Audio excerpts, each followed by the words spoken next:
Neste momento, estou em uma situação complicada e, francamente, não sei o que fazer.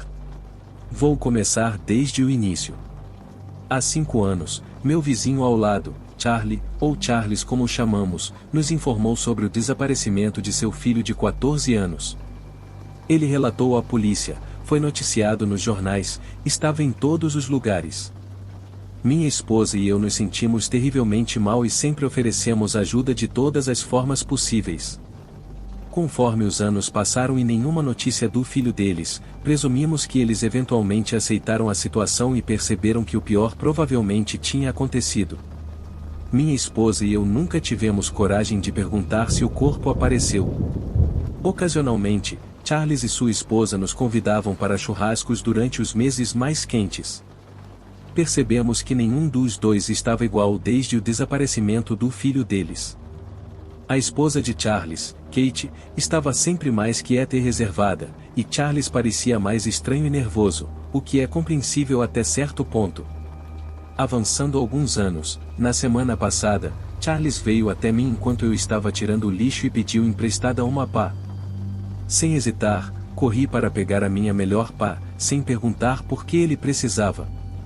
Ele me agradeceu e disse que precisava fazer um trabalho em seu quintal e me devolveria até amanhã.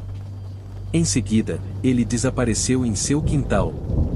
Entrei em casa e, quando estava perto de uma das janelas do andar de cima que tinha vista clara para o quintal de Charlie, vi que ele estava cavando um buraco muito grande no chão. Parecia estar tendo dificuldades, afinal, ele tem 56 anos. Pensei em pegar minha segunda pá e ajudá-lo. Quando entrei no quintal dele e chamei pelo nome, ele olhou para cima do que estava fazendo, largou minha pá e se apressou até mim, dizendo: não, está tudo bem, eu resolvo. Perguntei o que estava errado e, devido à sua reação estranha, ele me disse: não permitirei que você use essa pá no meu quintal, e apontou para o portão como se eu fosse um cachorro. Fiquei tão surpreso com o modo como ele estava agindo que saí sem dizer mais uma palavra. Subi para espioná-lo pela janela. Ele continuou cavando o buraco por pelo menos meia hora. Quando finalmente pareceu que ele havia terminado, ele começou a olhar ao redor, para as casas vizinhas, como se verificasse se ninguém estava observando. E então, antes que eu pudesse me esconder, ele me avistou na minha janela. Tudo o que pude fazer naquele momento foi me afastar casualmente. Ele está tramando algo e eu quero descobrir o que é. Continuei olhando para o quintal dele de vez em quando, mas ele parou de cavar. Achei que ele sabia que eu estava observando e esperaria até escurecer. E eu estava certo. À 1h30 da manhã, ouvi o som de uma pá batendo na terra lá fora. Estava escuro demais para ver qualquer coisa da minha janela, então saí quietamente e olhei por cima da cerca no quintal dele. Eu podia vê-lo cavando agora, o som era alto e claro.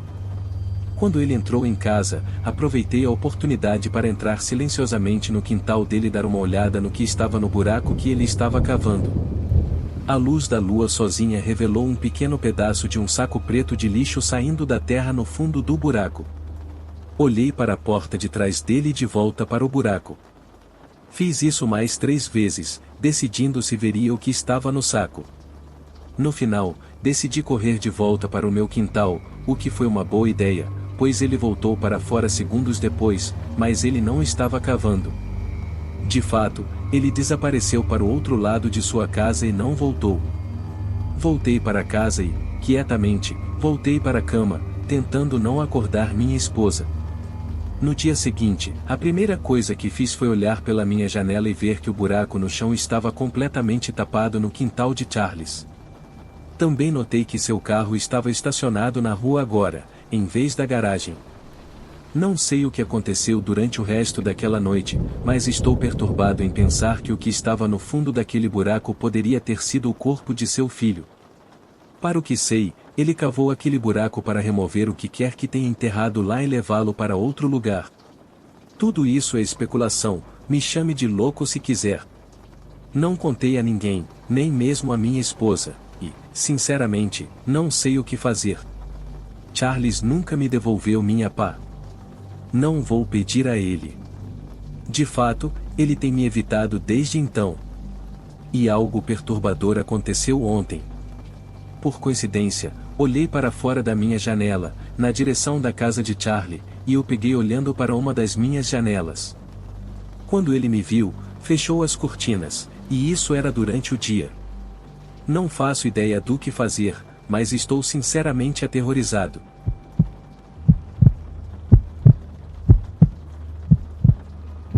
Eu já vivi em 3 casas na minha vida, incluindo a minha casa atual, com a minha família. Na primeira casa, vivemos nos primeiros 15 anos da minha vida, e na segunda casa, nos 7 anos seguintes, antes de eu me mudar para a minha casa atual. Essa experiência aconteceu na minha primeira casa, quando eu tinha 15 anos, nos últimos meses em que minha família morou lá. Não me lembro da minha família ter sido realmente amigável com os vizinhos.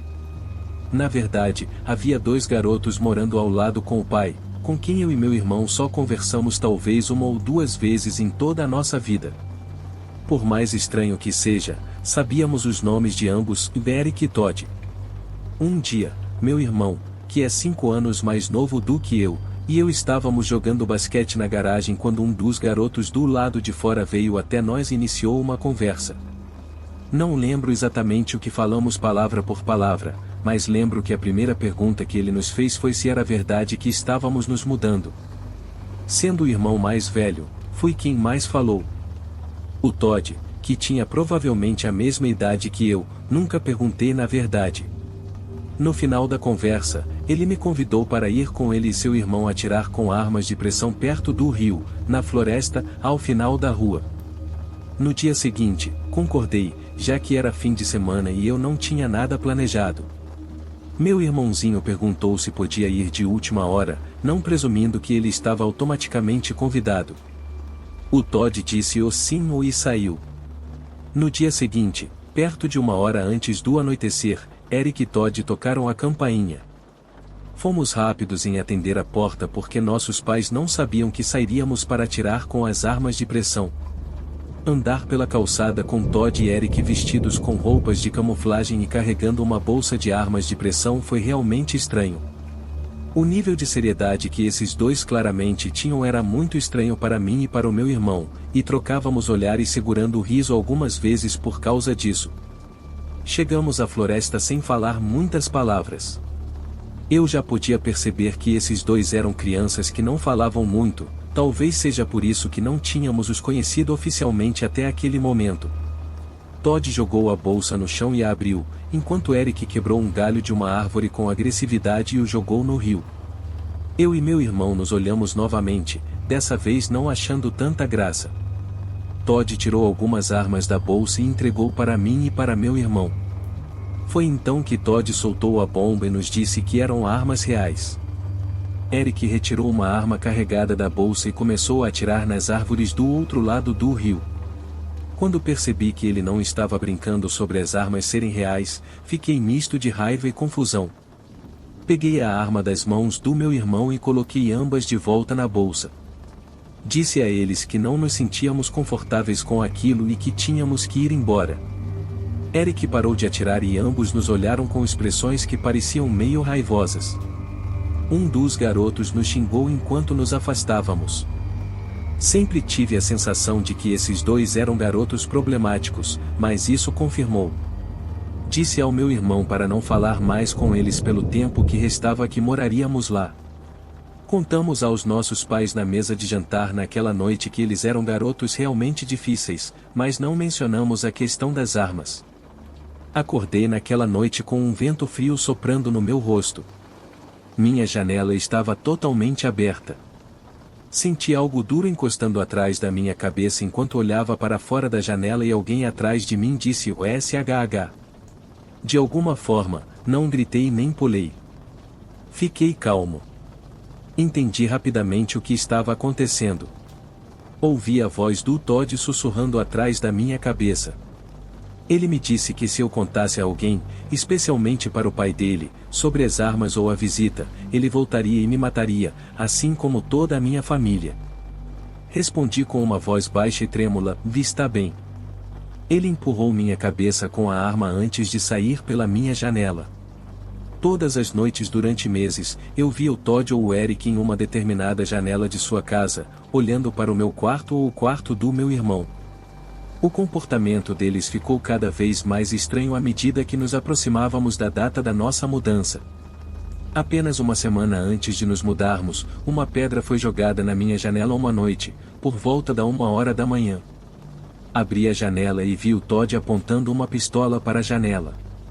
Sentindo como se fosse morrer, me joguei no chão, só para ouvir os dois garotos rindo.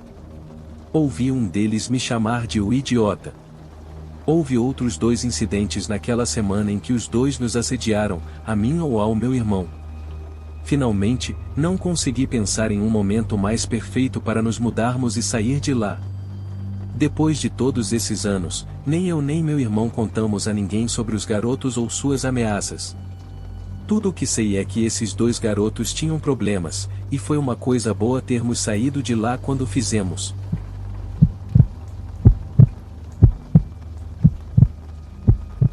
No momento em que estou escrevendo isso aconteceu há 2 semanas.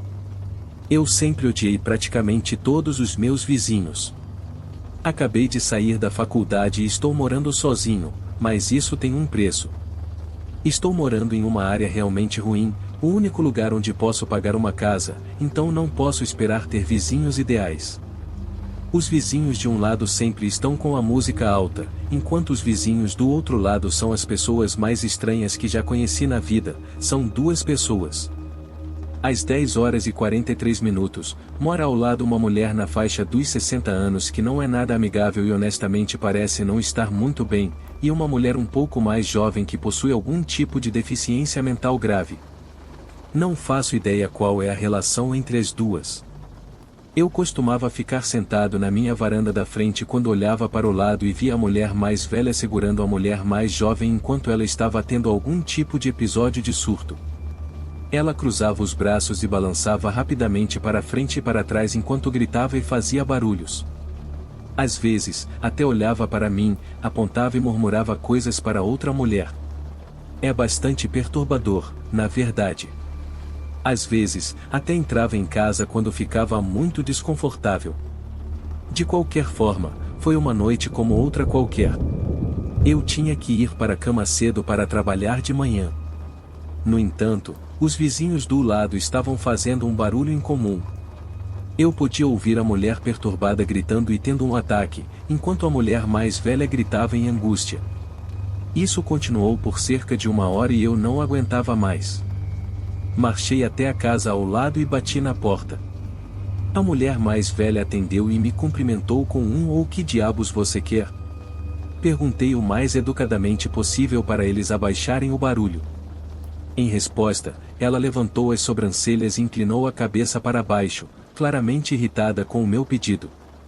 Nesse momento, a mulher mais jovem entrou na sala gritando como você se atreve, repetidamente. A mulher mais velha segurou para trás, impedindo-a de se aproximar de mim, e então bateu a porta na minha cara. Eu não fazia ideia do que acabará de acontecer, mas senti que não tinha conseguido o que fui lá fazer. Voltei para minha cama derrotado. No entanto, percebi que eles finalmente tinham ficado em silêncio ao lado. Finalmente consegui dormir. Bem, acordei sentindo que a noite havia passado rápido demais. Olhei para o relógio e vi que eram apenas 3 horas da manhã. Deixei minha cabeça cair de volta no travesseiro aliviado. Mas em breve ouvi algo vindo do andar de baixo. Saí da cama e fui até a porta para ter certeza de que não estava ouvindo coisas. Quando não ouvi mais nenhum som, voltei para a cama. Acordei novamente em um quarto escuro, apenas 20 minutos depois de ter voltado a dormir. Não sabia o que poderia ter me acordado, mas então ouvi. Entrei em pânico e tentei encontrar meu telefone na mesa ao lado da cama como fonte de luz. Mas quando o encontrei, não ousei ligar a luz. Olhei ao redor do quarto escuro em silêncio, tentando encontrar alguma figura escura. Olhei para todos os cantos do quarto e, embora estivesse tão escuro, pude perceber que não havia ninguém lá. Dessa vez, soube de onde vinha o som. Virei para a beirada da minha cama e vi um objeto preto e sombrio em forma de círculo bem na borda da parede de madeira da minha cama. Quando a luz do meu telefone revelou o objeto preto, vi que era o rosto da mulher perturbada da casa ao lado. Ela gritou como a lunática que ela era, gritou como se fosse um vampiro na luz. Eu gritei também, corri desajeitadamente para a porta e tropecei no meio do caminho, olhando para trás para ver a mulher me seguindo. Bati a porta do quarto atrás de mim e desci correndo até embaixo, onde tranquei a porta que levava ao andar de cima. Liguei para a polícia enquanto a mulher batia na porta, gritando coisas incompreensíveis. Quando os policiais chegaram, expliquei que a mulher morava ao lado e que ela era mentalmente insana. A mulher mais velha da casa ao lado veio até aqui depois de ouvir toda a confusão e falou com os policiais, implorando para que a deixassem ir embora. No entanto, eles insistiram em levá-la pelo menos por uma noite. Um dos policiais me perguntou se eu queria apresentar queixa, e enquanto ele perguntava isso, a mulher mais velha me lançou o olhar mais mau e odioso possível. Optei por não apresentar queixa, mas o olhar dela não mudou. Os policiais levaram a mulher mais velha embora, enquanto a mulher mais velha continuava me encarando enquanto voltava para a casa dela. 5 minutos depois, a vi entrando em seu carro e partindo. Essas duas ainda moram ao meu lado. Estou seriamente considerando me mudar, porque a mulher estranha ao lado deixa claro que me despreza, e concluí que a mulher com problemas mentais não é apenas aterrorizante, mas também perigosa.